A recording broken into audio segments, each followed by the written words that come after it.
Salut tout le monde. Aujourd'hui, on va parler de crash d'OVNI, un sujet qui revient sur le devant de la scène. Dans cette vidéo, vous découvrirez des témoignages exceptionnels, notamment celui de Glenn Dennis, datant de 1990, que j'ai déniché dans les archives nationales américaines. Jusqu'à récemment, le grand public n'avait connaissance que d'un seul crash d'OVNI, celui de Roswell en 1947.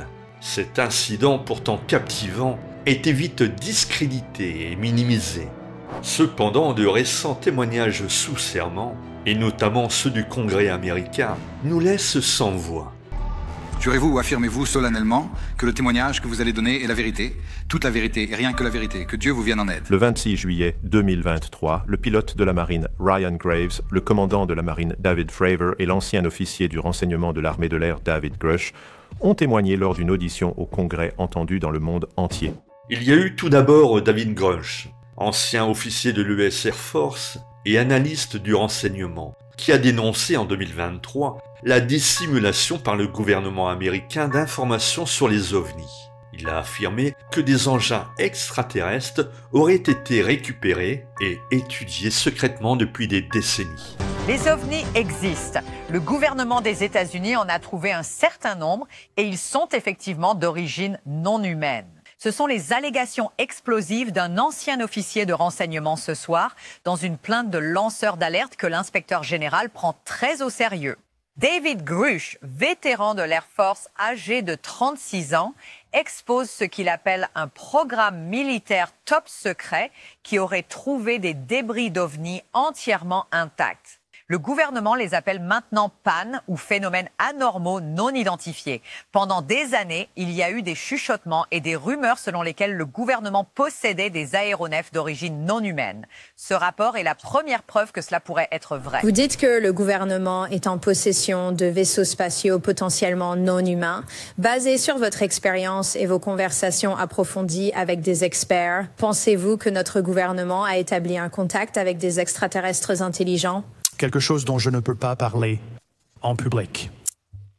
D'accord, je ne peux pas vous demander quand vous pensez que cela s'est produit. Si vous croyez que nous avons des vaisseaux écrasés, comme précédemment mentionné, avons-nous les corps des pilotes qui ont piloté ce vaisseau? Comme je l'ai déjà déclaré publiquement dans mon interview avec News Nation, des produits biologiques sont venus avec certaines de ces récupérations. Étaient-ils, je suppose, des biologiques humains ou non humains? Non humains. Aujourd'hui, d'autres lanceurs d'alerte prennent le relais et déposent des témoignages sous serment devant les autorités. Êtes-vous informé des programmes secrets de récupération de crash de panne? Nous devrons avoir une conversation en session fermée, Madame Burr. J'ai signé des documents il y a 3 ans qui limitent ma capacité à discuter spécifiquement des récupérations de crash. J'ai soumis mon livre via le processus d'OPSRA, ce qui a pris 1 an pour être examiné. Et ce qui est dans le livre est ce que l'on m'a dit que j'ai le droit de discuter. Le gouvernement a-t-il mené des programmes secrets de récupération de crash de panne, oui ou non? Oui. D'accord. Ont-ils été conçus pour identifier et rétroconcevoir des engins extraterrestres, oui ou non? Oui. Le gouvernement américain a-t-il des projets de rétro-engineering? D'accord. Nous avons déjà répondu à cette question sur les programmes de récupération. Des sous-traitants américains ont-ils les mêmes? Je préférerais aborder cela en séance privée, Madame. D'accord.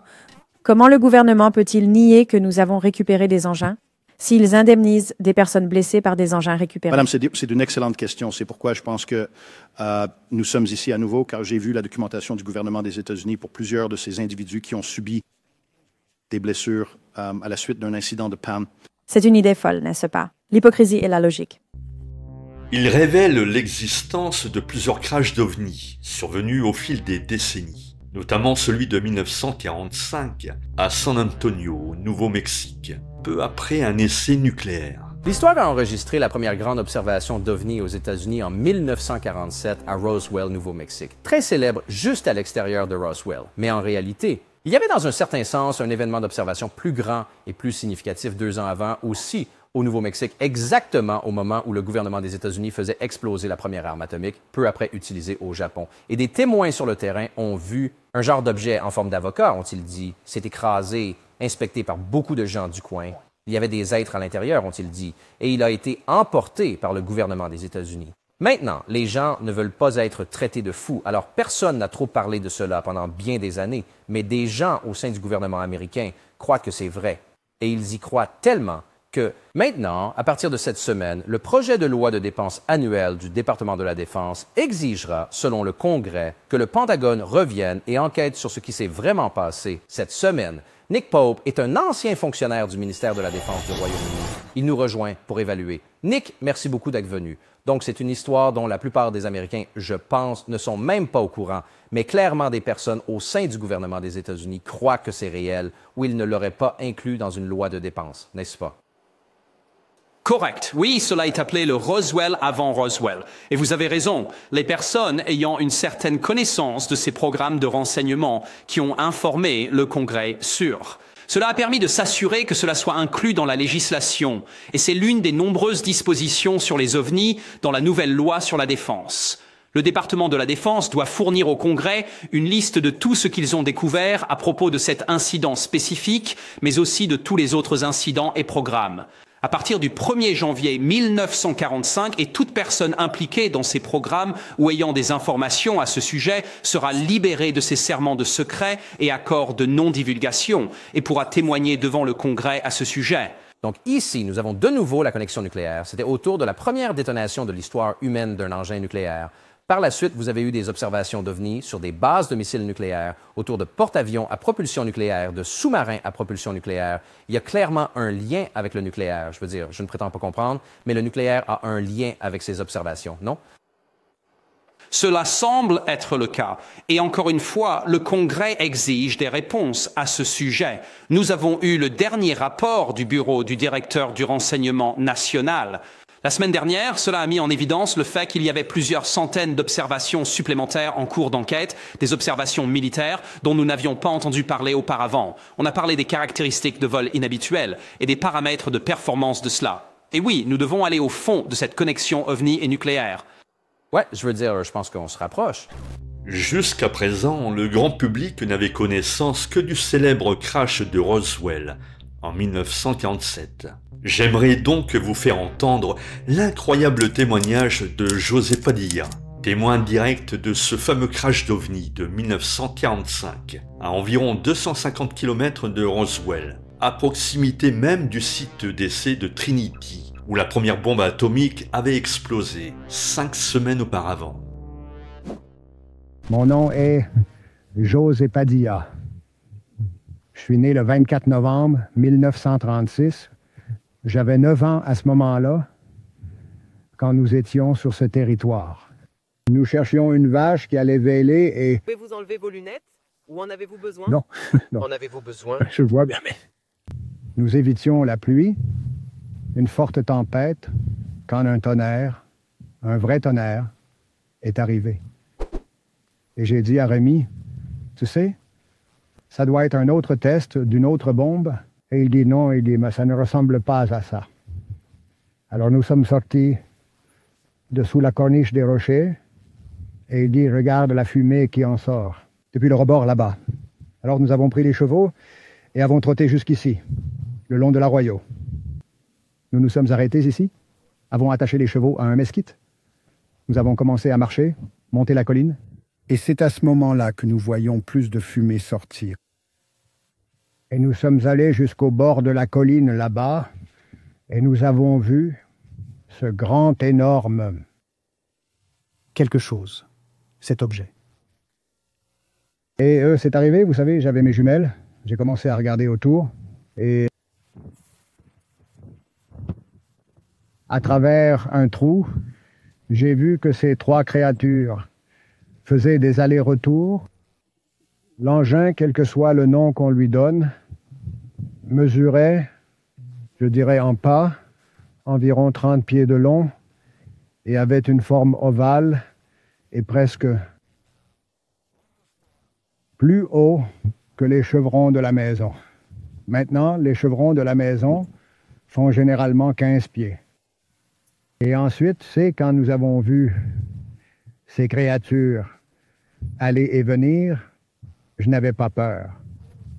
Rémi était effrayé. Mais après ça, tu sais, je disais, Eh bien, je ne sais même pas ce qui s'est passé. J'étais assez sûr qu'ils étaient blessés. C'est pourquoi ils couraient d'avant en arrière. Et puis il dit non, non, non. Il dit on ferait mieux de rentrer à la maison. Ensuite, il dit vas-y. Il dit je vais monter à cheval et partir. C'est à ce moment qu'il a commencé à pleurer. Et nous sommes juste remontés sur les chevaux et nous sommes partis. Je suis rentré à la maison, je l'ai dit à mon père, et il dit, on va attendre quelques jours. On ira vérifier. Au début, il ne l'a pas fait. Mais ensuite, quand je lui ai dit, vous savez, nous avons vu ça.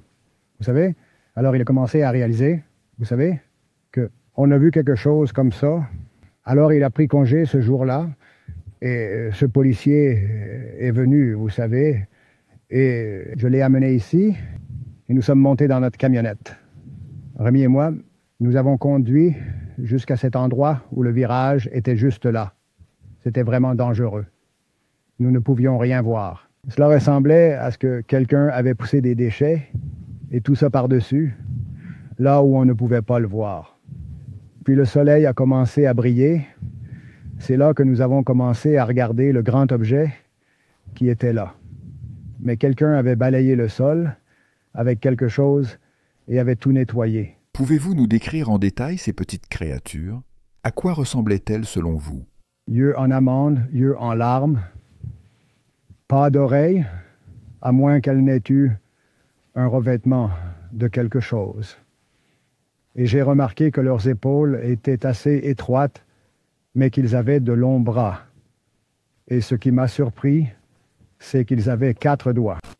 Étaient-ils nus? Ils n'ont montré aucun signe de partie génitale ou quoi que ce soit. On aurait dit que c'était d'une combinaison serrée ou bien leur peau. Le nez, on ne voyait pas de trou. Que faisait-il exactement à ce moment-là? Qu'est-ce qu'ils faisaient? Comme je l'ai dit, ils faisaient juste des allers-retours, vous savez, comme s'ils essayaient de se tenir. Par exemple, ils manquaient d'oxygène et essayaient de, vous savez, s'entraider. Quelle a été ta première réaction en les voyant? Je ne réfléchissais pas. J'étais juste surpris, tu sais, que c'est un choc. Juste surpris de voir quelque chose comme ça. Nous n'avions jamais rien vu de tel dans notre vie. Même pas sur des photos. Les photos n'ont jamais montré quoi que ce soit sur les ovnis ou quoi que ce soit de ce genre. Et pour moi, quand ils se lèvent et qu'ils vont et viennent, quand je les ai regardés, sans les jumelles, ils me rappellent une fourmi de feu debout. La manière dont leur tête était et les épaules et tout ça. Où se trouvait exactement l'engin? Où il était appuyé sur le côté et tu pouvais voir que le trou venait de là. Nous étions derrière cette montagne juste là. En levant les yeux par ici, et le trou était orienté vers le haut, je dirais l'ouest, et c'est là que nous avons vu ces petites créatures. La végétation ici brûlait, vous savez, beaucoup de fumée sortait du sol. Et c'est ce que nous avons vu de là. Les créatures, vous savez, elles ne sont jamais sorties. Ils se pavanaient juste là où il y avait ce trou dans l'objet. Et nous sommes restés là pendant un bon moment. Et après cela, tu sais, j'allais dire à Rémi, j'ai dit à Rémi, je veux aller là-bas et l'aider. Et il dit, non, il vaut mieux rentrer à la maison. À ce moment-là, bien sûr, il se faisait tard dans l'après-midi et le soleil se couchait. Aucune végétation ne pousse comme ici. Vous remarquez ici comment c'est vert? Rien ne pousse ici. Le camion était garé juste ici. Ils l'ont chargé et ils l'ont emporté d'ici. Les occupants à l'intérieur, comme je l'ai dit auparavant, vous savez, ils me semblaient être blessés. Et nous sommes restés ici un moment. Quand nous sommes revenus quelques jours plus tard, cette embarcation était toujours là, mais tout le reste des débris et tout ça ne l'était pas.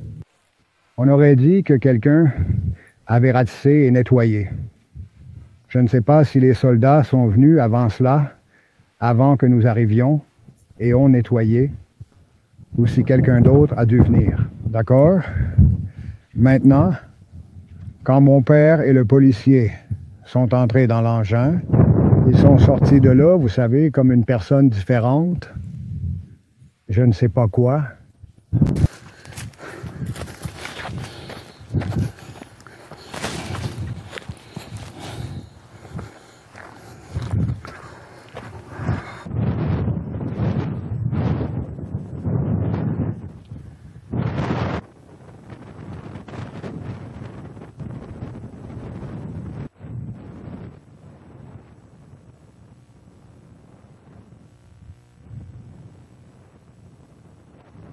Nous sommes montés par ce ravin, ici.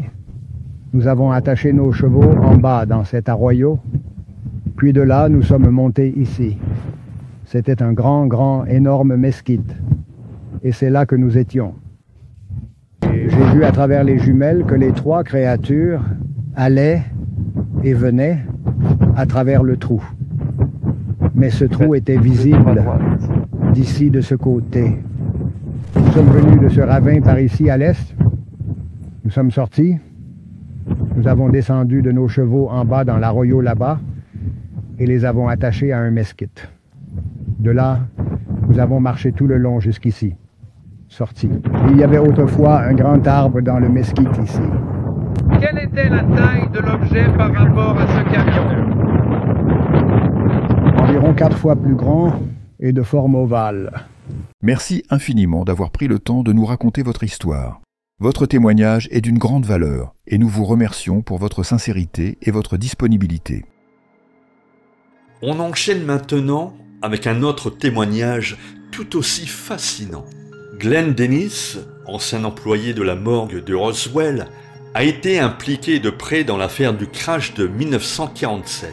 Il a été sollicité par l'armée pour des conseils sur la conservation de corps mutilés et la fourniture de petits cercueils.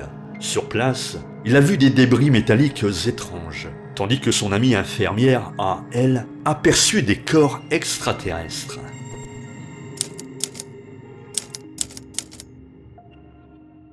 Pouvez-vous nous raconter comment votre histoire a commencé, notamment ce qui s'est passé après cet appel téléphonique que vous avez reçu de la base militaire de Roswell Army Airfield? Vraiment, la manière dont je me suis impliqué dans cela a commencé en début d'après-midi, probablement vers 1h30 de l'après-midi. J'ai reçu un appel téléphonique de l'agent funéraire au vestiaire, base de l'armée de l'air. Il se renseignait sur le plus près cercueil possible que nous pourrions obtenir qui serait hermétiquement scellé. À ce moment-là, je sais que nous avions utilisé des cercueils de 4 pieds. Nous les avions utilisés auparavant, mais je pensais qu'ils en faisaient aussi en 3 pieds 6. Mais ils voulaient savoir si nous en avions en stock. Et j'ai dit non, mais si je peux passer un appel à Amarillo, je peux l'avoir pour 7 heures le lendemain matin sur un camion. Alors il a dit, je vous rappellerai. Et c'était le premier contact que j'ai eu avec la base. Ensuite, il a rappelé, probablement 45 minutes plus tard. Et il a dit, j'ai besoin de vous poser d'autres questions. Il a dit, au cas où quelque chose comme ça se produirait. Il a dit, nous devons savoir quelles sont vos préparations pour les corps qui ont été exposés aux éléments. Et il a dit, nous devons savoir aussi ce que vos traitements des corps sont les restes. Pourriez-vous les détailler? Et si vos traitements, cela changerait-il la décomposition chimique des tissus du sang? Cela ferait-il une différence? Et j'ai dit que je pensais probablement que oui. Et j'ai dit, bien sûr, ils savaient exactement comment nous traiterions ces corps parce que nous avons un plan de leur part et ce que nous devons vraiment faire. Je pense qu'à ce moment-là, ils savaient déjà exactement ce que nous devrions faire. Je lui ai dit, si tu as un problème, si tu demandes quelque chose dont tu ne sais pas vraiment quoi faire, laisse-moi venir et j'essaierai de t'aider à faire ce que tu veux faire. Merci, monsieur. Et il a dit...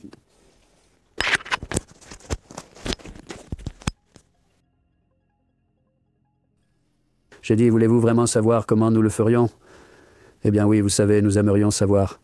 C'est alors que je lui ai expliqué que nous aurions les cuves que nous remplirions avec une solution de formaldéhyde avec de l'eau, et nous y mettrions les corps pour les laisser. Ensuite, nous emballerions les corps dans ce qui serait de la sciure de bois, et vraiment de la chaux. C'est ce dans quoi nous les emballerions puis les envelopperions dans du plastique. Ce sont des corps qui étaient gravement décomposés. S'il y avait des tissus profonds, nous devrions le faire hyperdermiquement avec des aiguilles pour atteindre les tissus profonds. Ensuite, nous devrions aspirer les cavités si elles ne s'étaient pas déjà rompues, et ensuite y mettre du liquide de cavité. Donc c'est, vous savez, une procédure assez normale. Suite à cet appel téléphonique, avez-vous proposé spontanément votre aide ou vous a-t-on directement sollicité pour une tâche spécifique? Vous voulez dire quand j'ai proposé de m'en occuper? Il a dit, eh bien, nous n'avons pas vraiment besoin de votre aide en ce moment. Mais il a ajouté que si quelque chose comme ça devait arriver, nous serions préparés et saurions quoi faire. Ensuite, nous avons repris le sujet de ne peut-être pas endommager des produits chimiques composés ou quoi que ce soit avec les corps ou, vous savez, les tissus, peu importe. Comment ramasseriez-vous des corps de cette manière et que feriez-vous pour ne pas contaminer quoi que ce soit? Peut-être qu'il ne voulait pas, vous savez, qu'il voulait garder cela discret et ils voulaient probablement le faire eux-mêmes et ne pas être impliqués avec les entreprises civiles ou quoi que ce soit. À ce moment-là, avez-vous commencé à remarquer des éléments étranges ou inhabituels qui ont attiré votre attention? Oui, j'étais curieux, mais je ne suis pas allé à la base et probablement quelques heures plus tard, j'ai reçu un appel d'urgence. Il y avait un aviateur blessé dans un accident et j'ai emmené l'aviateur à la base. Il est monté dans l'ambulance avec moi et je l'ai emmené à la salle d'urgence. Je n'y suis pas allé juste par curiosité. Si je comprends bien, après ces échanges, vous vous êtes rendu à la base. Pas uniquement par curiosité, mais peut-être un peu quand même. Pourriez-vous nous expliquer en détail ce qui s'est passé à ce moment-là? Eh bien, quand j'ai reçu l'appel, j'ai quitté le funérarium et l'ambulance est allée sur les lieux de l'accident récupérer l'aviateur. Je ne l'ai pas mis sur une civière parce qu'il y avait une blessure à la tête et au nez.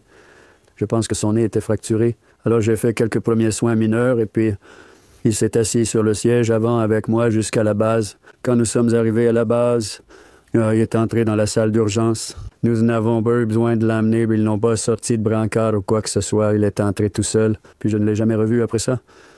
Ensuite, j'avais une amie avec qui je voulais parler et voir. C'est une infirmière lieutenant que je connaissais assez bien. Elle n'avait été là que depuis environ. Elle venait d'être nommée et d'être sur le point de signer. C'était sa première mission pour le base aérienne. Je voulais lui parler, alors je descendais le couloir. La première chose, c'est que le lieutenant que je voulais voir sortait d'une pièce et traversait le couloir vers une autre. Et elle a remarqué que c'était moi. Elle a dit, comment es-tu entré ici? Que fais-tu ici? Et elle a dit, tu ferais mieux de sortir vite. Elle a dit, tu vas avoir beaucoup d'ennuis. Elle a dit, veux-tu partir et sortir d'ici? Rapidement, s'il te plaît. Et elle est entrée dans l'autre pièce. Puis au moment où je me suis retourné, un autre officier a dit, hé, attends une minute. Et j'ai dit, on dirait que tu as eu un accident. Il a dit, je vois qu'il y a des... Et l'ambulance est là dehors. Je vois beaucoup de débris. Et j'ai dit, où était l'accident? Et je me suis tenu là pendant 1 minute. Il s'est retourné et il a dû attendre quelqu'un d'autre parce qu'il y avait un autre officier qui arrivait. Il a dit, cet homme dit qu'il y a eu un accident à la base. Il a dit qu'il voulait en savoir plus.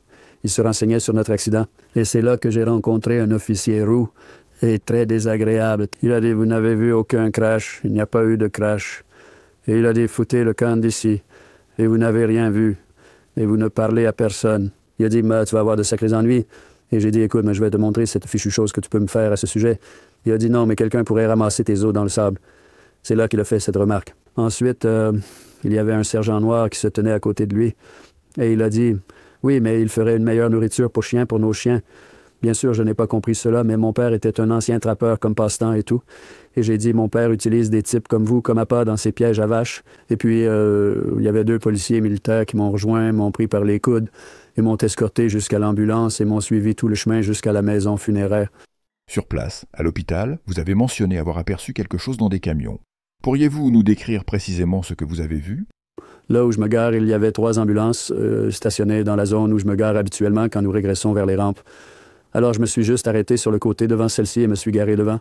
Et l'aviateur et moi sommes sortis et sommes entrés. En entrant dans la salle des urgences, j'ai remarqué que les portes étaient ouvertes, mais ce qui était étrange, c'est qu'il y avait un policier militaire à côté de chacun des véhicules à l'arrière debout là. Et les portes étaient ouvertes naturellement. J'étais curieux et j'ai juste jeté un coup d'œil. C'est à ce moment-là que j'ai vu des débris qui ressemblaient à des morceaux d'avion ou quelque chose, qu'il n'avait pas eu un accident. Pourriez-vous nous décrire en détail les débris que vous avez observés? J'ai remarqué dans 2 des ambulances qu'il y avait des débris qui mesuraient probablement environ 2,5 à 3 pieds de long et probablement de haut, appuyés sur le côté de l'ambulance. Ils avaient une forme un peu comme une demi-canoë. Ils ressemblaient à l'avant d'un canoë. Cela ressemblait à de l'aluminium, mais le métal ressemblait plus à de l'acier inoxydable qui avait été chauffé. C'était bleu avec une sorte de teinte bleuâtre. Ce qui était étrange, c'est qu'autour de la partie courbée à l'avant du canoë, il y avait des motifs ou quelque chose qui me rappelait peut-être des signes égyptiens ou quelque chose comme ça. Et c'était probablement d'environ 3 pouces de haut et probablement de la longueur de l'épave que j'ai vue. Ça ressemblait à la longueur. Et la même chose était dans l'autre ambulance aussi. Je veux dire, j'ai vu pratiquement la même chose. Des pièces qui étaient pratiquement de la même taille et les insignes ressemblaient à ce que cela pourrait être, faisaient partie de l'épave. Avez-vous essayé de recontacter votre amie infirmière? Je continuais à essayer de la joindre parce que, naturellement, j'étais curieux et je voulais savoir ce qui se passait. Et donc, j'ai appelé le lendemain et puis vers 11h30, elle a dit « Je sais que tu as essayé de me joindre, mais je n'étais pas disponible. » Et elle a dit « Pourquoi ne viens-tu pas me rencontrer au club des officiers? Si tu as le temps, rencontre-moi au club des officiers et on déjeunera et je veux te parler. » Et le funérarium que nous avions à ce moment-là, nous avions tous, certaines des entreprises là-bas, avaient une adhésion associée au club des officiers. Et notre funérarium avait cette adhésion et possédait également une carte pour m'identifier et l'entreprise à laquelle j'étais, vous savez, associé. Je n'avais donc aucun problème. Chaque fois que j'allais à la base, tout ce que je devais faire, souvent si c'était le soir, c'était de m'arrêter, de signer un registre de visiteurs et d'obtenir un laissez-passer de visiteur, puis de le rendre en partant. Mais il n'y avait aucun problème pour y aller, alors je suis allé là-bas et je l'ai rencontré, pardon. Pouvez-vous nous parler de votre rencontre? Qu'est-ce qui s'est passé à ce moment-là? Eh bien, j'étais juste curieux de la raison pour laquelle je voulais te parler. J'étais curieux de savoir ce qui s'est passé. Et elle a dit, eh bien, tu ne le croiras pas. Et elle dit, moi non plus, je n'y crois pas. Mais elle a dit, j'ai eu beaucoup de problèmes avec ça. Probablement, je ne suis pas vraiment sûr de ça. Mais elle a dit, quand puis elle a sorti un sac à main ou un petit portefeuille, peu importe ce qu'elle avait là. Et elle m'a donné un petit schéma qu'elle avait dessiné un peu, des figures de bras et d'un visage, etc. Elle m'a dit que c'était ce qui était là-dedans, que c'était un crash. Ce n'était pas un avion, mais il ne savait pas ce que c'était à ce moment-là. Oui, mais elle a dit, nous avons 3 corps, qu'il y avait 3 corps. Elle a dit que 2 d'entre eux étaient très mutilés. Un semblait comme s'il avait pu sortir ou qu'il, vous savez, avait pu vivre un peu de temps. Et elle a expliqué qu'il mesurait environ 3 pieds et demi, 4 pieds de haut. 2 des corps étaient, on ne pouvait pas identifier grand-chose parce qu'ils étaient pratiquement détruits. Eh bien, elle a dit que la tête et les petits dessins que j'avais, de la façon qu'elle l'a expliqué et dessiné, que les têtes étaient quelque peu plus grandes qu'un humain. Les têtes, les mains étaient longues, pas de pouces, juste de longs doigts, très délicats à la fin. Et sous le bout de chaque doigt, il y avait comme un coussinet. Peut-être un petit coussinet, mais on aurait dit que la peau avait peut-être des petites ventouses, comme des petites ventouses là-dessus. Pas d'ongles sur les mains. La tête, les lèvres étaient vraiment juste longues, étroites, plus ou moins. Pas des lèvres pleines comme la plupart de nos gens auraient, mais une ligne très fine, des lèvres très fines. Il n'y avait pas de dents. C'était l'intérieur de la bouche. C'était un peu comme des vraies gencives.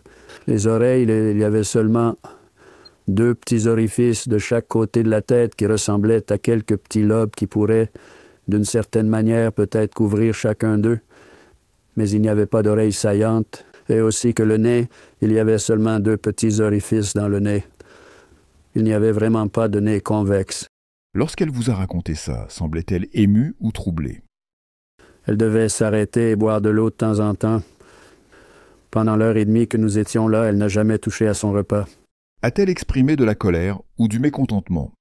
Eh bien juste, vous savez, de temps en temps, elle faisait comme ça, vous savez, et se tordait les mains, et elle disait que c'était le plus horrible. Je n'ai jamais été aussi horrifié de ma vie. Je n'ai jamais vu quelque chose d'aussi horrible de ma vie. Je n'ai jamais senti quelque chose d'aussi atroce de ma vie. Et elle m'a dit que quand je l'ai vue, elle quittait la pièce pour aller aux toilettes parce qu'elle était gravement malade et allait vomir. A-t-elle reconnu l'un des médecins qui examinèrent le corps? Elle a dit, je ne sais pas si je les connaissais. Et c'était sa réponse. Mais elle a dit qu'elle est entrée dans la pièce et ils ont dit, hey, nous avons besoin de toi. Et puis elle est tombée malade. Non, les médecins sont également tombés très malades. Ils devaient faire un petit examen, puis partir et s'asseoir, puis revenir et en faire un peu plus. C'était vraiment grave. Après votre conversation avec elle lors du petit déjeuner, que s'est-il passé ensuite? Eh bien oui, nous avions rendu visite pendant un moment, puis j'ai dû retourner au funérarium et reprendre le travail. Ensuite, je ne l'ai jamais revue après cela et j'ai appelé le lendemain pour savoir comment elle allait, Voir quoi? Et ils m'ont dit qu'elle n'était pas disponible. J'ai appelé le lendemain et ils m'ont dit qu'elle avait été transférée. C'était plutôt étrange parce qu'elle n'était à la base que depuis moins de 3 mois. C'était son poste non commissionné depuis moins de 3 mois et c'était sa première affectation. Donc, c'était plutôt étrange qu'elle soit transférée en moins de 3 mois. J'ai reçu une lettre adressée à moi, Glenn Dennis, à la maison Ballarfield. Elle n'avait pas d'adresse de retour ni rien d'autre. Mais à l'intérieur de la lettre, c'était juste un mot. Elle disait « Je n'ai pas le temps d'écrire. J'écrirai plus tard. Voici mon numéro APO. » Et c'était tout. Alors je lui ai répondu et je lui ai plus ou moins demandé comment elle se sentait et pourquoi ce transfert soudain. Et j'espérais qu'elle n'avait pas de problème. C'était juste une courte note. Je n'ai vraiment pas donné beaucoup de détails ni rien. Puis probablement 3 semaines ou peut-être un mois après cela, j'ai reçu la lettre que je lui avais envoyée. Elle a été retournée, il y avait un tampon de retour et aussi en caractère rouge, il était écrit « décédé ». C'est la dernière fois que j'en ai entendu parler. Puis je suis allé à la base quelques jours plus tard et je parlais à l'une des infirmières et j'ai dit « Vous savez, qu'est-il arrivé au lieutenant? » Et elle a dit « Eh bien, la rumeur dit qu'on a entendu qu'elle a été tuée avec 5 autres infirmières lors d'une mission d'entraînement dans un crash d'avion. » Elle a dit dans la note qu'elle m'a envoyée qu'elle était à Londres, stationnée à Londres. Et c'était tout. C'est la dernière fois que j'ai entendu parler d'elle. Pensez-vous qu'elle soit décédée? Après tout ce qui se passe et après, vous savez, m'avoir menacé et tout, je doute sérieusement qu'elle l'ait été. J'espère que non. Si vous aviez l'occasion de lui parler à nouveau, qu'aimeriez-vous lui dire? Bien, si elle se trouve dans cet état, si elle a envie, vous savez, de parler, si elle a envie que j'entende parler d'elle, oui. Voir ce qui se passe dans sa vie. Et pourquoi elle n'a pas pu me contacter? Si elle, vous savez, en a envie. Pouvez-vous poursuivre votre récit et nous en dire plus sur la suite des événements? Puis le lendemain, après que j'étais là, quand j'ai eu le problème avec l'officier et l'homme noir, on m'a dit que mon père avait été contacté par notre shérif, George Wilcox, qui était un très proche ami de mon père. Ils étaient de très bons amis, pour voir si mon père était à la maison parce qu'il voulait venir parler à mon père. Et c'est ce qu'il a fait. Et il a dit à mon père qu'il y avait un sergent noir de la base qui était venu à son bureau, se renseignant sur qui étaient mes parents. Si j'avais des frères ou des sœurs, vous savez, George a dit qu'il savait que j'avais de la famille, mais il ne savait pas, vous savez, où ils étaient, ni rien d'autre. Enfin, il a dit à mon père qu'il l'avait contacté, et il a dit à mon père qu'il pensait que je pourrais avoir des ennuis. Alors, c'était la première chose que mon père a faite, c'est de monter dans sa voiture et de venir au funérarium. Il a dit qu'il fallait qu'on parle parce que lui et moi étions très proches. Nous étions vraiment, tu sais, de très bons amis. Le meilleur ami que j'ai jamais eu, c'était mon père. Il a dit, je dois parler. Il a dit, si tu as des ennuis, il a dit, nous devons faire quelque chose à ce sujet. Et j'ai dit, je n'ai pas d'ennuis. Il a dit, George Wilcox m'a dit que tu avais de gros problèmes et que tu t'étais impliqué dans quelque chose dans lequel tu n'avais pas à t'impliquer et que tu pourrais avoir de gros ennuis. Et j'ai dit, alors j'ai raconté l'histoire à mon père. Et c'est le seul homme à qui j'ai jamais raconté une histoire jusqu'à ce que je parle à Stan Friedman et à vous. Et c'est tout. Point final. Et j'ai raconté l'histoire à mon père. Bien sûr, c'était incroyable pour lui. Mais il a ensuite été très contrarié. Et il voulait aller tirer sur quelques personnes. Et tout ça parce qu'ils ont menacé ma vie. C'est comme ça que mon père a appris. Et c'était l'étendue de ma famille. Et il ne leur dirait jamais qui est mon frère. J'avais un frère qui était pilote de chasse à cette époque et j'avais 3 sœurs. Et l'une d'elles était infirmière. Mais il ne leur dirait jamais rien. Alors il ne l'a pas dit au shérif ni à personne d'autre, parce que le shérif était censé les rappeler et leur donner les noms de l'endroit où ils se trouvaient, et il ne l'a pas fait. Vous a-t-elle confié ses sentiments au sujet de ces êtres? Selon elle, qui ou que pouvaient-ils être? La seule remarque qu'elle ait jamais faite était qu'ils n'étaient assurément pas des humains tels que nous les connaissons, mais ils pourraient venir d'une autre planète. Les médecins expliquaient cela qu'ils ne pouvaient pas être de notre planète. Ils devaient être extraterrestres ou autre chose, mais pas de notre planète. Elle avait une expression particulière pour les décrire. Vous vous souvenez de ce que vous m'avez raconté? Elle disait qu'ils ressemblaient à de petits enfants noirs. Elle a dit que, bien sûr, ils étaient, vous savez, la première chose qu'elle a dite, c'est qu'ils étaient noirs. Ils étaient aussi noirs qu'ils pouvaient l'être, mais probablement exposés aux éléments en juillet à Roswell avec 105 à 110 degrés de température chaque jour et 80 degrés environ la nuit. Je veux dire, ce ne serait pas rare parce que nous avons récupéré beaucoup de bergers et de personnes qu'on a trouvées mortes, restées dans le désert, vous savez, pendant des jours et mordues par des serpents à sonnette ou autres. Et ils deviennent, vous savez, aussi noirs qu'ils peuvent. Je sais exactement de quoi il parlait avec l'odeur et le parfum. C'est si radical parce que c'est une situation très désagréable. Elle a dit que, bien sûr, ses yeux étaient enfoncés dans le crâne. Or, et c'était remarquable, j'ai trouvé intéressant aussi qu'elle ait dit que leur crâne, le médecin a dit que leur structure osseuse du crâne n'était pas comme la nôtre. Ce n'était pas vraiment un os.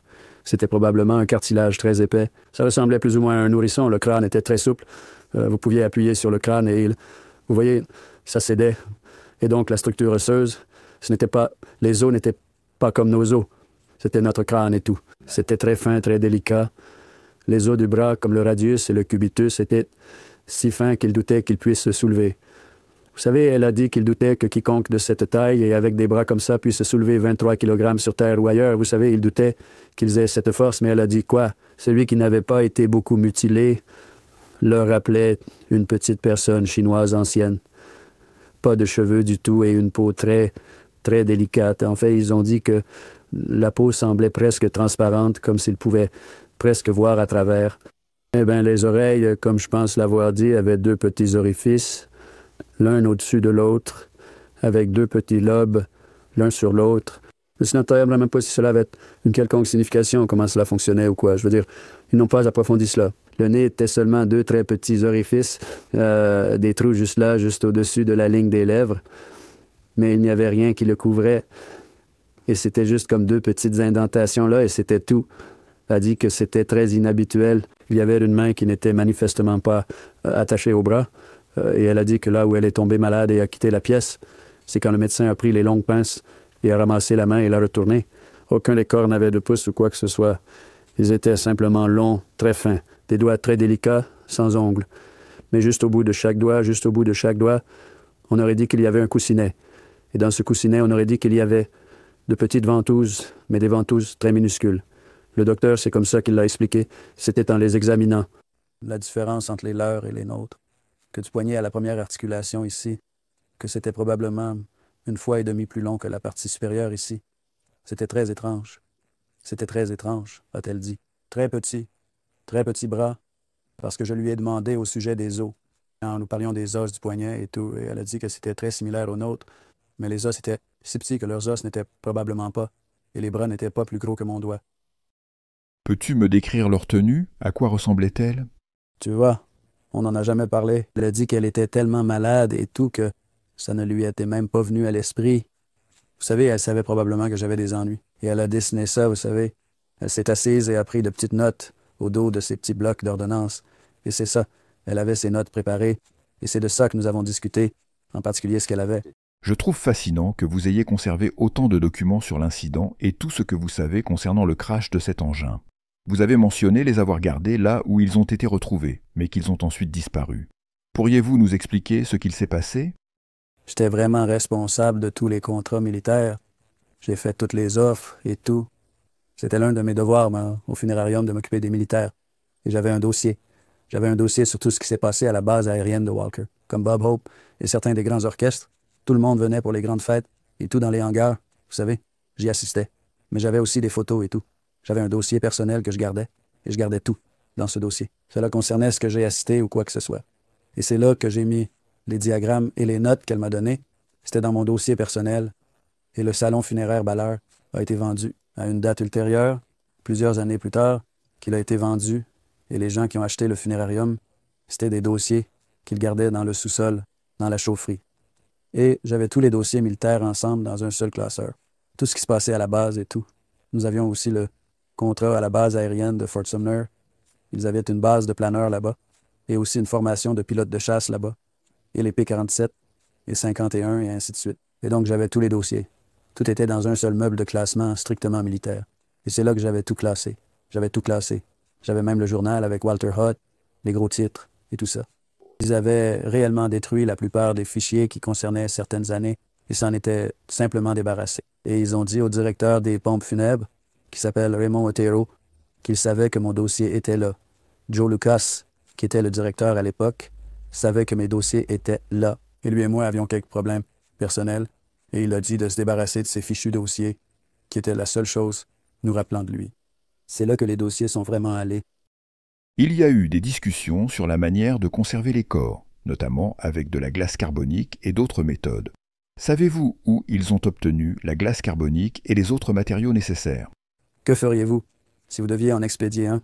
Eh bien, vous savez, La première chose que vous feriez mieux de faire, c'est de joindre un pathologiste. Je ne sais pas si vous en avez un sur la base, mais je sais que vous avez probablement le meilleur pathologiste, vous savez. Quelque chose de similaire à ces mots. Et j'ai dit, c'est ce que je fais, et tu ferais mieux de le laisser te donner les instructions, et ensuite tu ferais mieux de faire ce qu'il te dit de faire, parce que c'est lui qui va faire l'autopsie. Et si c'est aussi sensible, tu ferais mieux de faire ce qu'il te dit. Mais j'ai dit, la seule autre suggestion que je peux faire, c'est que tu ailles à Clarity's Dairy ou que tu ailles à Sunset Creamery. Achetez tout le dioxyde de carbone solide que vous pouvez et emballez tout ce que vous avez, quel que soit le problème. Vous feriez mieux de l'emballer dans du dioxyde de carbone solide et ensuite de faire ce que vous devez faire avec. Parce que c'est la seule façon. Ils ont essayé de le mettre à la morgue. À la morgue, ils avaient 2 compartiments réfrigérés pour les corps que nous utilisions pour les mettre et ensuite nous sortions chercher les corps de là. Mais ils apportaient toujours les aviateurs à nous, mais pour les personnes à charge et tout le reste, nous sortions pour eux. Mais ils n'étaient pas assez froids et c'est devenu si offensant qu'ils craignaient de déranger tout le monde à l'hôpital. Alors ils les ont ensuite déplacés vers un hangar et c'est tout ce qu'elle savait d'eux aussi, la lieutenante savait d'eux. Mais elle ne savait pas comment ils l'ont déplacé ni rien à ce sujet, mais ils ont été emmenés dans un hangar. Parce que l'odeur était si désagréable, ils ne pouvaient pas, comme ils ont dit, cela bouleversait tout. Avez-vous une idée de l'endroit où les corps ont été expédiés? Elle a juste dit que la dernière fois qu'elle avait entendu parler d'eux, ils étaient dans un hangar et c'est tout ce qu'elle sait. Et nous n'avons jamais discuté d'autre chose. Merci beaucoup d'avoir pris le temps de partager votre histoire avec nous. Votre témoignage est précieux et nous vous en sommes reconnaissants. Merci encore pour votre disponibilité. Voilà, c'est tout pour aujourd'hui. Ces témoignages, que ce soit celui de José Padilla ou de Glenn Dennis, nous plongent au cœur de mystères qui continuent de fasciner et de diviser. Alors qu'en pensez-vous? Croyez-vous qu'il s'agit simplement de tentatives de dissimulation, ou bien ces incidents cachent-ils une vérité plus grande que ce que l'on nous dit? N'oubliez pas de laisser vos commentaires et de vous abonner pour ne rien manquer des prochaines vidéos. On se retrouve très bientôt pour d'autres découvertes fascinantes. Prenez soin de vous et à la prochaine.